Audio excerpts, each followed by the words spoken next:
108 ಮುನಿ ಶ್ರೀ ಪುಣ್ಯಸಾಗರ ಮಹಾರಾಜರಿಗೆ ತ್ರಿವಾರ ನಮೋಸ್ತುಗಳನ್ನು ಅರ್ಪಿಸುತ್ತಾ ಸ್ವಸ್ತಿ ಶ್ರೀ ಭಾನುಕೀರ್ತಿ ಭಟ್ಟಾರಕ ಸ್ವಾಮೀಜಿಯವರಿಗೆ ಇಚ್ಛಾಮಿಗಳನ್ನು ಅರ್ಪಿಸುತ್ತಾ ವೇದಿಕೆಯಲ್ಲಿ ಉಪಸ್ಥಿತರಿರ್ತಕ್ಕಂಥ ಸದ್ಧರ್ಮ ಬಂಧುಗಳೇ, ಹಾಗೆ ಸಮಸ್ತ ಶ್ರಾವಕ ಶ್ರಾವಕಿಯರಿಗೆ ಎಲ್ಲರಿಗೂ ಶುಭಾಶಯಗಳನ್ನು ತಿಳಿಸುತ್ತಾ ಇಲ್ಲಿ ಒಂದು ವಿಷಯವನ್ನು ನಿಮ್ಮ ಹತ್ರ ಹಂಚ್ಕೋಬೇಕು ಅಂಥೇಳಿ ಇಚ್ಛೆ ಪಡ್ತಿದ್ದೀವಿ. ತದನಂತರ 2 ನಿಮಿಷ ಅನಂತರ ಮಹಾರಾಜರು ಪ್ರವಚನವನ್ನು ಪ್ರಾರಂಭ ಮಾಡ್ತಾರೆ. ಈಗಾಗಲೇ ಈ ಕ್ಷೇತ್ರದ ಬಗ್ಗೆ ಹಾಗೆ ಇಲ್ಲಿ ಪರಿಸರದ ಬಗ್ಗೆ ಅನೇಕ ಸಂಶೋಧಕರು, ಇತಿಹಾಸಕಾರರು ತಮ್ಮ ಸಂಶೋಧನೆಯನ್ನು ಚುರುಕುಗೊಳಿಸ್ಕೊಂಡಿದ್ದಾರೆ. ಅವರಿಗೆಲ್ಲ ಸಹಕಾರವನ್ನು ಶ್ರೀ ಕ್ಷೇತ್ರ ಸ್ವಾತಿ ದಿಗಂಬರ ಜೈನ ಮಠದ ವತಿಯಿಂದ ಅವರಿಗೆ ಯಾವುದೇ ಸಂಸ್ಕಾರ ಆಯಿತು, ಅವರ ಸಂಶೋಧನಾ ಗ್ರಂಥ ಪ್ರಕಾಶನ ಮಾಡೋದು ಇತ್ಯಾದಿ ಈ ಕರಾವಳಿ ಭಾಗದ ಹಾಗೆ ಈ ಕಡೆ ಭಾಗದ ಯಾವುದೇ ಅವರಿಗೆ ಸಹಕಾರ ಬೇಕಿದ್ರೂ ಕೂಡ ಅದನ್ನು ಸ್ವಾತಿ ಮಠದಿಂದ ನಾವು ಕೊಡಲಿಕ್ಕೆ ತಯಾರಿದ್ದೀವಿ. ಹಾಗೆ ಯಾವುದೇ ಇನ್ನಿತರೆ ವಸ್ತುಗಳು ಅವ್ರಿಗಿದ್ರೂ ಕೂಡ, ಅವಶ್ಯಕತೆ ಇದ್ದರೂ ಕೂಡ ಅವ್ರು ನಿಸ್ಸಂಕೋಚವಾಗಿ ಶ್ರೀ ಕ್ಷೇತ್ರದಲ್ಲಿ ಬಂದು ಭೇಟಿಯಾಗಬಹುದು. ಇಲ್ಲ ಇಲ್ಲಿರ್ತಕ್ಕಂಥ ಅನೇಕ ನಮ್ಮ ಕಾರ್ಯಕರ್ತರು, ಮಠದ ಭಕ್ತರಿದ್ದಾರೆ, ಅವ್ರ ಮುಖಾಂತರ ಸಂದೇಶ ಕಳಿಸಿದ್ರು ಕೂಡ ಅದಕ್ಕೆ ಸಹಕಾರ ಆಗ್ತದೆ. ಹಾಗೆ ಇವತ್ತಿನ ಉಪನ್ಯಾಸದಲ್ಲಿ ತುಂಬ ಸುಂದರವಾಗಿ ಈ ಕಡೆ ಭಾಗದ ಆ ಒಂದು ಚಿತ್ರಣವನ್ನು ಅವರು ಎಲ್ಲರ ಮುಂದೆ ಬಿಚ್ಚಿಟ್ಟಿದ್ದಾರೆ. ತುಂಬ ಸರಳವಾದ ಒಂದು ಮಾತಿನಲ್ಲಿ ಉತ್ತಮ ವಾಗ್ಮಿಗಳು ಸರಳವಾಗಿರ್ತಕ್ಕಂಥ ಒಂದು ಭಾಷೆಯಲ್ಲಿ ಸರಳವಾಗಿರ್ತಕ್ಕಂಥ ಪದಗಳ ಬಳಕೆ ಮಾಡಿ ನಮಗೆಲ್ಲರಿಗೂ ಮನಮುಟ್ಟುವಂತೆ ಅವರು ತಮ್ಮ ನುಡಿಗಳನ್ನು ಇಲ್ಲಿ ತಿಳಿಸಿದ್ದಾರೆ. ಅದರಲ್ಲಿ ವಿಶೇಷವಾಗಿ ಚನ್ನಭೈರಾದೇವಿಯ ಕೊನೆಯ ದಿನಗಳ ಬಗ್ಗೆ, ಸಲ್ಲೇಖನದ ಬಗ್ಗೆ ಅನೇಕರು ಸಂಶಯವನ್ನು ವ್ಯಕ್ತಪಡಿಸಿರ್ತಾರೆ. ಅವರ ಅಂತಿಮ ಹೇಗಾಯಿತು ಅಂಥೇಳಿ. ಸಲ್ಲೇಖನವನ್ನು ಸಾಮಾನ್ಯ ಜೈನ ಮಹಿಳೆ ಕೂಡ ತೆಗೆದುಕೊಳ್ಬೋದು, ಜೈನ ಪುರುಷರು ಕೂಡ ತೆಗೆದುಕೊಳ್ಬೋದು. ಅದು ಒಂದು ವ್ರತ ನಿಯಮ ಅಷ್ಟೇ. ಒಂದು ಸಂಯಮವನ್ನು ಮಾಡಿಕೊಂಡು ಆ ಮಾರ್ಗದಲ್ಲಿರ್ತಕ್ಕಂಥವ್ರು ದೇವಶಾಸ್ತ್ರ ಗುರುಗಳು ಪಂಚಗುರು ಸ್ಮರಣೆ ಅಂತ ಹೇಳ್ತಾರೆ. ಪಂಚಗುರು ಸ್ಮರಣೆ ಅಂದರೆ ಅರಿಹಂತರು, ಸಿದ್ಧರು, ಆಚಾರ್ಯರು, ಉಪಾಧ್ಯಾಯರು, ಸರ್ವಸಾಧುಗಳು. ಈ ಪಂಚಗುರು ಸ್ಮರಣೆಯನ್ನು ಮಾಡ್ತಾ ತಮ್ಮ 4 ಪ್ರಕಾರದ ಆಹಾರಗಳನ್ನು ಕಡಿಮೆ ಮಾಡ್ತಾ ದೇವಸ್ಮರಣೆಯಲ್ಲಿ ಮಾಡ್ತಾ ತನ್ನ ಕೊನೆಯ ದಿನಗಳನ್ನು ಅಂತ್ಯಗೊಳಿಸ್ತಕ್ಕಂಥದ್ದು ಅಂಥೇಳಿ ತಿಳಿಸ್ತಾರೆ. ಅಂಥ ಒಂದು ಸಲ್ಲೇಖನ ಸಮಾಧಿ ಮರಣವನ್ನು ರಾಣಿ ಚನ್ನಭೈರಾದೇವಿ ತೆಗೆದುಕೊಂಡಿದ್ದರಲ್ಲಿ ಯಾವುದೂ ಸಂದೇಹ ಇಲ್ಲ. ಆ ನಂತರ ನಾಡಿನಾದ್ಯಂತ, ಭಾರತ ದೇಶದಾದ್ಯಂತ ಅನೇಕ ಮಹಿಳೆಯರು, ಅನೇಕ ರಾಣಿಯರು, ಅನೇಕ ರಾಜರು ಕೂಡ ಒಂದು ಗುರುಗಳ ಸಾನ್ನಿಧ್ಯದಲ್ಲಿ ಈ ಒಂದು ಸಲ್ಲೇಖನ ವ್ರತವನ್ನು ತೆಗೆದುಕೊಂಡಿದ್ದಾರೆ, ಸಮಾಧಿ ಮರಣವನ್ನು ಪ್ರಾಪ್ತಿ ಮಾಡಿಕೊಂಡಿದ್ದಾರೆ. ಹಾಗೆ ನಮ್ಮ ಸಿರಿಸಿಯಲ್ಲಿ ಸಿಕ್ಕಿರ್ತಕ್ಕಂಥ ಒಂದು ಶಾಸನದಲ್ಲಿ ಒಂದು ಸಲ್ಲೇಖನದ ಒಂದು ಕಲ್ಲಿನಲ್ಲಿ ಕೂಡ, ಸಮಾಧಿ ಕಲ್ಲಲ್ಲೂ ಕೂಡ ಒಬ್ಬ ಗುರುಗಳು ರಾಣಿಗೆ ಆಶೀರ್ವಾದ ಮಾಡಿ ಅವರಿಗೆ ಸಲ್ಲೇಖನ ವಿಧಿಯನ್ನು ಬೋಧಿಸ್ತಾ ಇರತಕ್ಕಂಥ ಅನೇಕ ಶಿಲ್ಪಗಳು ಕೂಡ ಅಲ್ಲಿ ಸಿಕ್ಕಿದೆ. ನಾಡಿನಾದ್ಯಂತ ಇದು ಹಾನಗಲ್ ತಾಲೂಕಿನಲ್ಲಿ ಇದರ ಬಗ್ಗೆ ಹೆಚ್ಚು ಉಲ್ಲೇಖಗಳು ಸಿಗ್ತದೆ. ಹಾನಗಲ್ ತಾಲೂಕಿನ ಅನೇಕ ಶಾಸನಗಳನ್ನು ನಾವು ಮಠದ ವತಿಯಿಂದ ಪ್ರಕಾಶನ ಮಾಡಿದ್ದೀವಿ. ಜಿನಸಮಯ ಅಂತಕ್ಕಂಥ ಗ್ರಂಥ ಹಾನಗಲ್ ತಾಲೂಕಿನ ಜೈನ ಶಾಸನಗಳು ಅಂಥೇಳಿ ಅದರಲ್ಲಿ ಇದರ ಬಗ್ಗೆ ಇನ್ನೂ ಹೆಚ್ಚು ಮಾಹಿತಿಯನ್ನು ಕೊಡ್ತಾರೆ. ಹನುಮಾಕ್ಷಿ ಗೋಗಿಯವರು ಈ ಒಂದು ಪುಸ್ತಕವನ್ನು ಬರೆದಿದ್ದಾರೆ. ಇನ್ನು ಹಾವೇರಿ ಜಿಲ್ಲೆಯ ಸಂಪೂರ್ಣ ಜೈನ ಶಾಸನಗಳ ಬಗ್ಗೆ ಈಗ ಒಂದು ಪುಸ್ತಕ ರೆಡಿಯಾಗಿದೆ, 2 ಭಾಗದಲ್ಲಿ ಅದನ್ನು ಕೂಡ ಮುದ್ರಣ ಆಗ್ತಿದೆ.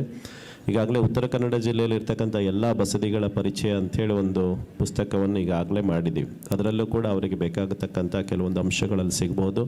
ಸ್ವಾತಿ ಮಠದ ಒಂದು ಪುಸ್ತಕವನ್ನು ಕೂಡ ಈಗಾಗಲೇ ಮುದ್ರಣ ಆಗಿದೆ. ಅದರಲ್ಲಿ SD ಶೆಟ್ಟಿಯವರು ಆ ಪುಸ್ತಕವನ್ನು ಮಾಡಿದ್ದಾರೆ. ಉಮಾನಾಥ್ ಶೆಣೆಯವರು ಅದಕ್ಕೆ ಸಹಕಾರ ಕೊಟ್ಟಿದ್ದಾರೆ. ಹೀಗೆ ಅನೇಕರು ಆ ಒಂದು ಗ್ರಂಥಗಳ ಇತಿಹಾಸಕ್ಕೆ ಸಂಬಂಧಪಟ್ಟ ಹಾಗೆ ಅನೇಕ ಗ್ರಂಥಗಳ ಪ್ರಕಾಶನವನ್ನು ಈಗಾಗಲೇ ಮಾಡಿಸಿದ್ದೀವಿ. ಇನ್ನೂ ಅನೇಕ ನಮ್ಮ ಜಿನಸಮಯವನ್ನು ಬರೆದಿರ್ತಕ್ಕಂಥ ಎಲ್ಲ ಅನೇಕ ಕವಿಗಳ ಒಂದು ಪರಿಚಯವನ್ನು ಕೂಡ ಮಾಡಿಸ್ತಕ್ಕಂಥದ್ದು, ಇತಿಹಾಸದಲ್ಲಿ ಹುದುಗಿ ಹೋಗಿರ್ತಕ್ಕಂಥ ಅನೇಕ ಕವಿಗಳು, ಮುನಿಗಳು, ಹಾಗೆ ಭಾಷಾಕಾರರು, ಇತಿಹಾಸಕಾರರ ಒಂದು ಅದನ್ನು ಬೆಳಕಿಗೆ ತರ್ತಕ್ಕಂಥ ಕಾರ್ಯ ಮಠದಿಂದ ನಡೀತಾ ಇದೆ. ಅವರ ಮುಂದಿನ ಯಾವುದೇ ಚಟುವಟಿಕೆಗಳು ಕೂಡ ಮಠ ಅವರಿಗೆ ಸಹಕಾರ ಮಾಡ್ತದೆ. ಹಾಗೆ ಭಟ್ಕಳದ ಬಗ್ಗೆ ತಿಳಿಸ್ತಾ ಇರುವಾಗ, ಭಟ್ಕಳ ಆ ಊರಿನ ಮೂಲ ಹೆಸರು ವೃತ್ತಪುರ ಅಂಥೇಳಿ. ಶಾಸನಗಳಲ್ಲಿ ಉಲ್ಲೇಖ ಆಗಿರ್ತಕ್ಕಂಥ ಹೆಸರು ವೃತ್ತಪುರದ ಚಂದ್ರನಾಥೇಶ್ವರ ಸ್ವಾಮಿ ಬಸದಿ ಅಂಥೇಳಿ ಬರ್ತದೆ. ಅಲ್ಲಿಯ ದೊಡ್ಡ ಬಸದಿಗೆ ಚಂದ್ರನಾಥೇಶ್ವರ ಬಸದಿ 3 ಮೇಲೆಗಡೆ ಇದೆ. ಹಾಗೆ ಇನ್ನೊಂದು ಬಸದಿಗೆ ಇರ್ತಕ್ಕಂಥದ್ದು ಪಾರ್ಶ್ವನಾಥೇಶ್ವರ ಬಸದಿ ಅಂಥೇಳಿ. ಈ ಅನೇಕ ಶಾಸನಗಳಲ್ಲಿ ಚಂದ್ರನಾಥೇಶ್ವರ, ವೃತ್ತಪುರದ ಚಂದ್ರನಾಥೇಶ್ವರ ಪೂಜೆಗೆ ದತ್ತಿ ಬಿಟ್ಟಿರ್ತಕ್ಕಂಥ ಅನೇಕ ಉದಾಹರಣೆಗಳು ಈ ಕಡೆ ಭಾಗದಲ್ಲಿ ಸಿಗ್ತದೆ. ಭೈರಾದೇವಿಯ ಕಾಲದಲ್ಲಿ, ಕೃಷ್ಣರಸರ ಕಾಲದಲ್ಲಿ, ಹಾಗೆ ಚೆನ್ನದೇವಿಯ ಕಾಲದಲ್ಲಿ ಈ ಎಲ್ಲ ದತ್ತಿ ಬಿಟ್ಟಿರ್ತಕ್ಕಂಥ ಅನೇಕ ಶಾಸನಗಳು, ತಾಮ್ರಪಟಗಳು ಇವೆಲ್ಲ ಲಭ್ಯ ಇದೆ. ಹಾಗೆ ಭಟ್ಕಳ ಅಂತ ಹೆಸರು ಬರಲಿಕ್ಕೆ ಮಾರುಕೇರಿಯಲ್ಲಿ ಜನ್ಮ ತಳೆದಿರ್ತಕ್ಕಂಥ ಭಟ್ಟಾಕಲಂಕ ಸ್ವಾಮಿಗಳು, ಅವರು ಹಾಡವಳ್ಳಿ ಪಕ್ಕ ಇರ್ತಕ್ಕಂಥ ಒಂದು ಗ್ರಾಮ ಮಾರುಕೇರಿ ಅಂಥೇಳಿ, ಆ ಗ್ರಾಮದಲ್ಲಿ ಹುಟ್ಟುತ್ತಾರೆ. ಅವರು ಆಮೇಲೆ ದೀಕ್ಷೆಯನ್ನು ತೆಗೆದುಕೊಳ್ತಾರೆ. ಹಾಡುವಳ್ಳಿಯಲ್ಲಿ ಕೆಲವು ದಿನಗಳ ಕಾಲ ಅಕಲಂಕ ಮಠಕ್ಕೆ ಸ್ವಾಮಿಗಳಾಗಿರ್ತಾರೆ. ಅಲ್ಲಿಂದ ಭಟ್ಕಳ ವೃತ್ತಪುರದಲ್ಲಿ ಒಂದು ಸಾಂಕ್ರಾಮಿಕ ರೋಗ ಬರ್ತದೆ. ವೃತ್ತಪುರದಲ್ಲಿ ಸಾಂಕ್ರಾಮಿಕ ರೋಗ ಬಂದಾಗ ಈ ಭಟ್ಟಾಕಲಂಕ ಸ್ವಾಮಿಗಳವರ ಅತಿಶಯವನ್ನು ತಿಳಿದು ಅಲ್ಲಿಯ ಭಟ್ಕಳದ ನಾಯಕರು ಸ್ವಾಮಿಗಳನ್ನು ಅಲ್ಲಿ ಕರ್ಕೊಂಡು ಹೋಗ್ತಾರೆ. ಅಲ್ಲಿ ಇವರ ಕೈಯಿಂದ ಅಲ್ಲಿ ಪೂಜೆ ಪುನಸ್ಕಾರ, ವ್ರತ ಇತ್ಯಾದಿ ಮಾಡಿದ ಮೇಲೆ ಆ ರೋಗ ನಿವಾರಣೆ ಆಗ್ತದೆ. ಅವಾಗ ಅಲ್ಲಿರ್ತಕ್ಕಂಥ ನಾಯಕರು ಸ್ವಾಮಿಯವರಿಗೆ ಅಲ್ಲಿ ಹೇಳ್ತಾರೆ, ನೀವು ಇಲ್ಲೇ ಇರಬೇಕು, ನಿಮಗೆ ಇಲ್ಲೇ ಮಠ ಕಟ್ಟಿಕೊಡ್ತೀವಿ ಅಂತ ಹೇಳ್ತಾರೆ. ಅವಾಗ ಅವರು ಇಲ್ಲ, ನಾನು ಬಿಳಿಗಿಗೆ ಹೋಗ್ತೀನಿ ಅಂತೇಳಿ ಹೇಳ್ತಾರೆ. ಅವಾಗ ಬಿಳಿಗಿಗೆ ಹೋಗ್ತೀನಿ ಅಂತ ಹೇಳಿದ ಮೇಲೆ ಅವ್ರನ್ನ ತಡಿಯೋಕ್ಕೆ ಆಗೋದಿಲ್ಲ ಅವ್ರಿಗೆ. ಅವಾಗ ಬಿಳಿಗಿಗೆ ಹೋಗ್ತೀನಿ ಅಂದಮೇಲೆ ಅವಾಗ ಇವರು ಇಲ್ಲಿ ನೀವೇನಾದರೂ ಈ ಕ್ಷೇತ್ರದಲ್ಲೇ ಇದ್ದರೆ ನಿಮಗೆ ಮಠ ಕಟ್ಕೊಡ್ತೀನಿ, ಇಲ್ಲೆಲ್ಲ ಸಂಪೂರ್ಣ ವ್ಯವಸ್ಥೆಗಳನ್ನು ಮಾಡಿಕೊಡ್ತೀವಿ ಅಂತೆಲ್ಲ ಹೇಳಿರ್ತಾರೆ. ಆದರೂ ಕೂಡ ಅವರು ಇಲ್ಲ, ನಾವು ಮುಂದೆ ಹೋಗ್ತೀವಿ ಅಂತ ಹೇಳಿದಾಗ ಅವರು ಪಾದುಕೆಗಳನ್ನಿಟ್ಟು ಪೂಜೆ ಮಾಡ್ತಾರೆ. ಅವರ ನೆನಪಿಗಾಗಿ ಅಲ್ಲಿರ್ತಕ್ಕಂಥ ನಾಯಕ ಆ ಊರಿಗೆ ಭಟ್ಟಾಕಲಂಕಪುರ ಅಂತೇಳಿ ಹೆಸರು ಮಾಡ್ತಾನೆ. ಆ ಊರಿನ ಮೂಲ ಹೆಸರು ಭಟ್ಟಾಕಲಂಕಪುರ. ಅದು 16ನೇ ಶತಮಾನದಲ್ಲಿ ಆಗಿರ್ತಕ್ಕಂಥದ್ದು. ಆ ನಂತರ ಅದೇ ಗುರುಗಳು ಬಿಳಿಗಿಗೆ ಬರ್ತಾರೆ. ಬಿಳಿಗಿ ಮಠದಲ್ಲಿ ಅಲ್ಲಿ ಸ್ವಾಮಿಗಳಾಗಿರ್ತಾರೆ. ಇವತ್ತಿಗೂ ಕೂಡ ನೀವು ಬಿಳಿಗಿ ಬಸದಿಗೆ ಹೋದರೆ ಆಳೆತ್ತರದ 2 ಶಾಸನಗಳು ನಮ್ಮ ಕಣ್ಣಿಗೆ ಬರ್ತದೆ. ಅದರಲ್ಲಿ ಷಡ್ಭಾಷಾ ಕವಿ ಅಂತ ಹೇಳ್ತಾರೆ. 6 ಭಾಷೆಗಳಲ್ಲಿ ಅವರು ಪ್ರಖ್ಯಾತಿಯನ್ನು ಪಡೆದಿದ್ದರು.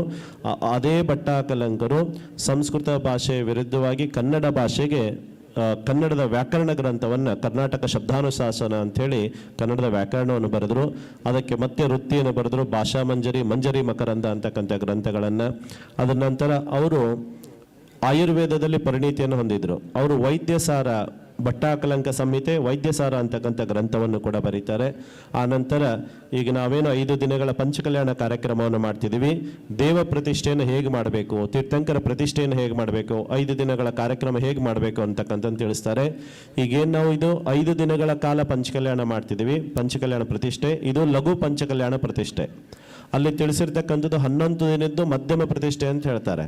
5 ದಿನದ್ದು ಲಘು ಪ್ರತಿಷ್ಠೆ, 11 ದಿನದ್ದು ಮಧ್ಯಮದ್ದು, 21 ದಿನಗಳ ಕಾಲ ಮಾಡ್ತಕ್ಕಂಥ ಪಂಚಕಲ್ಯಾಣ ಪ್ರತಿಷ್ಠೆ ಮಹಾಪ್ರತಿಷ್ಠೆ ಅಂತ ಹೇಳ್ತಾರೆ.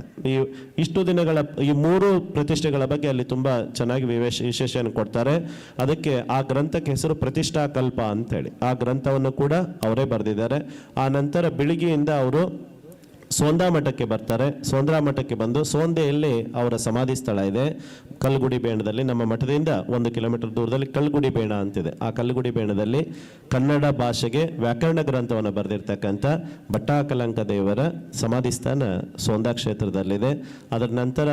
ಅವರ ನಂತರ 21 ಗುರುಗಳು ಆ ಕ್ಷೇತ್ರಕ್ಕೆ ಆಗಿ ಹೋಗಿದ್ದಾರೆ. ಅವ್ರ ನಂತರ 22ನೇವರು ನಾವು. ಅವ್ರಿಗಿಂತ ಮೊದಲು 36 ಜನ ಸ್ವಾಮಿಗಳು ಆ ಮಠದಲ್ಲಿದ್ದರು.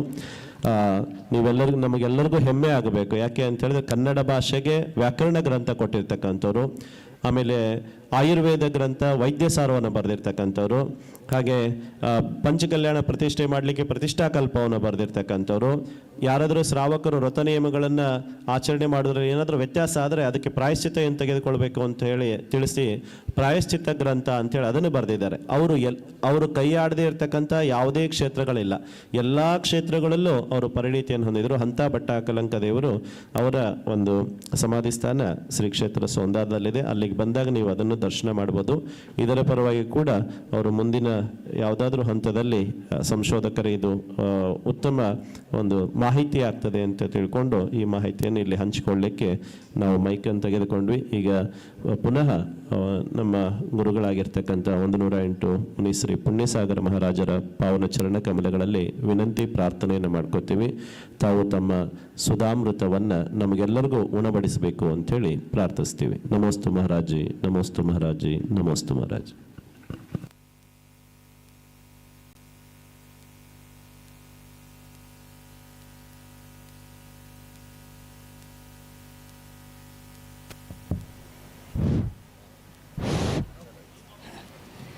ಎಲ್ಲರೂ ಕೈ ಜೋಡಿಸಿ. ಓಂ ನಮಃ ಸಿದ್ಧೇಭ್ಯಃ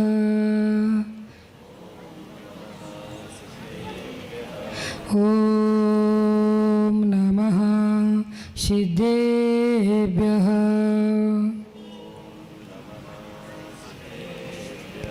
ಓಂ ನಮಃ ಸಿದ್ಧೇಭ್ಯಃ ನಮೋ ಅರಿಹಂತಾಣಂ ನಮೋ ಸಿದ್ಧಾಣಂ ನಮೋ ಆಯಿರ್ಯಾಣಂ ನಮೋ ಉವಜ್ಜಾಯಾಣಂ ನಮೋ ಲೋಹೇ ಸುವಸಾಹೋಣಂ काशदास किया सबस श्वास श्वास परवास पार्श करो मत दास को उदासता का दास न तो सुर सुख चाहता शिव सुख की न चाह तव तुति सुरवर में सदा होए मम अवगान. जय बोल अहिंसा परमो धर्म की. ಎಲ್ಲರೂ ಜೋರಾಗಿ ಜಯಘೋಷ ಹೇಳಬೇಕು. ನಿಮ್ದೆಲ್ಲರದು ನಿದ್ದೆ ಓಡಿ ಹೋಗ್ಬೇಕು, ಸ್ಪರ್ಶ ಮಾಡ್ಬೇಕು. ಜೈ ಬೋಲ್ ಅಹಿಂಸಾ ಪರಮೋ ಧರ್ಮ ಕೀ. ಇನ್ನೂ ಸರಿಯಾಗಿಲ್ಲ, ಊಟ ಮಾಡಿರಿಲ್ಲ. ಜೈ ಬೋಲ್ ಅಹಿಂಸಾ ಪರಮೋ ಧರ್ಮ ಕೀ. ಸ್ವಲ್ಪ ಮಸ್ತಕದ ಮೇಲೆ ಬಂದಿತ್ತು ಅಷ್ಟೆ. ಜೈ ಬೋಲ್ ಅಹಿಂಸಾ ಪರಮೋ ಧರ್ಮ ಕೀ. महावीर भगवान की, पार्श्वनाथ भगवान की.